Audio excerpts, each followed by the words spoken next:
प्यारे बच्चों, welcome back to my YouTube channel learning student. तो आज हम लेके आए हैं क्लास 11th के बच्चों के लिए हिंदी का जो है कि कहानी की समीक्षा। जो कहानी का नाम है प्रायश्चित, और इस प्रायश्चित कहानी को जो लिखे हैं वो हैं भगवती चरण वर्मा जी। भगवती चरण वर्मा जी के द्वारा ये कहानी लिखा गया है। तो आज हम देखेंगे प्रायश्चित कहानी का उद्देश्य। प्रायश्चित कहानी का उद्देश्य देखेंगे, और इससे पहले वाले वीडियो में हमने प्रायश्चित कहानी का सारांश डाल दिया है। अगर आपको सारांश देखना है तो आप हमारे चैनल पे जाके सारांश देख लीजिएगा, ठीक। तो ये जो क्या है, क्लास 11 का जो कहानी है ये कथा साहित्य है, ठीक। कथा साहित्य में ये प्रायश्चित कहानी है, किस प्रकार से प्रायश्चित किया जा रहा है, ठीक। तो देखेंगे प्रायश्चित कहानी का उद्देश्य क्या है। देखिए, प्रायश्चित कहानी एक शिक्षाप्रद सामाजिक कहानी है। देखिए, प्रायश्चित कहानी क्या है, एक शिक्षाप्रद सामाजिक कहानी है, ठीक। एक बिल्ली और एक बहू के बीच में ये कहानी है, जो कि बिल्ली का नाम होता है कबरी बिल्ली। बहू जो होती है रामू की जो बहू होती है वो नई नवेली रहती है, और उसे घर के कुछ काम पता नहीं रहते हैं। वो 14 वर्ष की बालिका है। उसके घर में आते ही उसे घर के सारे जिम्मेदारियां सौंप दिए जाते हैं, और जहाँ तक कि रसोई की चाबी भी उसी को दिया जाता है। वो 14 वर्ष की जो बालिका थी वो घर बार अच्छे से नहीं संभाल पाती थी। रसोई घर में जाती थी तो कभी खुला छोड़ देती थी, और कबरी बिल्ली जो था वो क्या करता था, सारा दूध दही खा जाता था, गिरा देता था।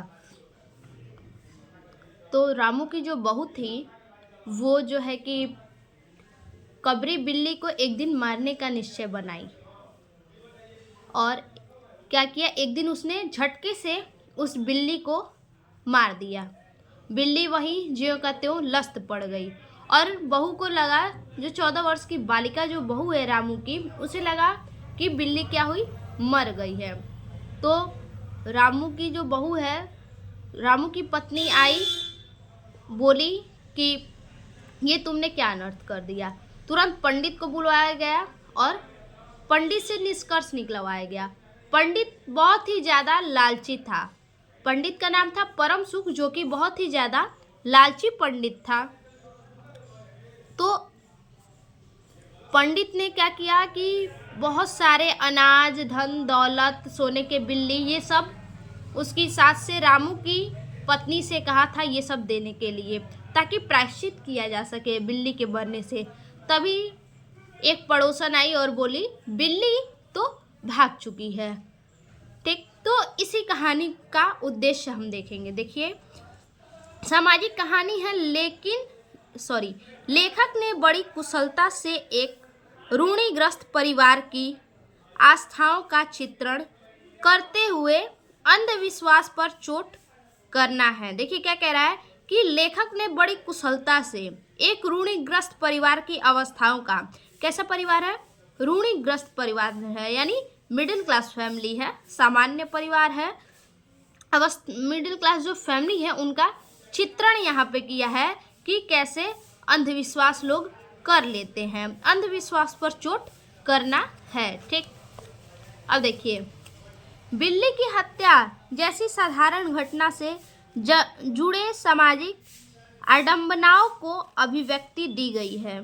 बिल्ली की हत्या जैसी साधारण जो घटना से जुड़े हैं सामाजिक आडंबना, मतलब जो झूठी आस्था है, अंधविश्वास है, जो सामाजिक जो अंधविश्वास है उसे ही बोला गया है आडंबना।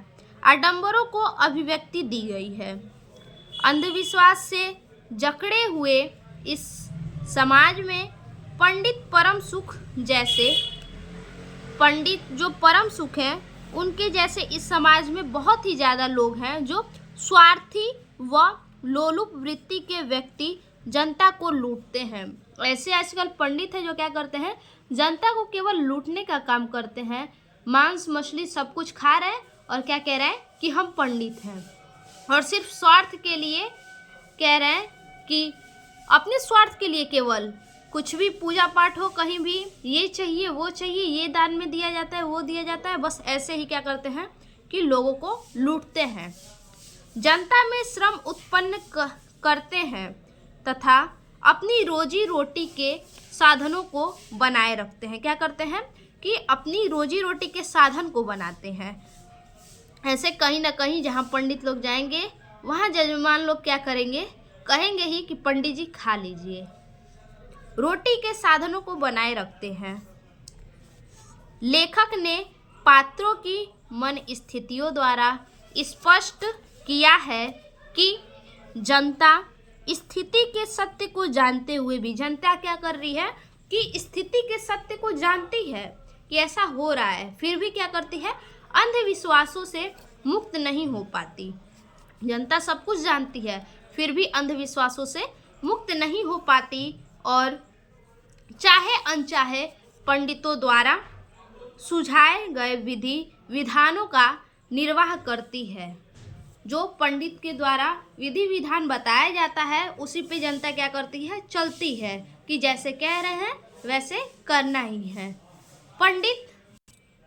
पंडित कुंभिपाक नरक विधान जब रामू की माँ को बताता है, पंडित क्या करता है, कुंभिपाक नरक विधान को जब रामू की माँ को बताता है तो ठंडी सांस लेते हुए रामू की माँ कहती है, अब तो जो नाच नचाओगे नाचना ही पड़ेगा। यानी पंडित जो कहेगा वो करना ही पड़ेगा।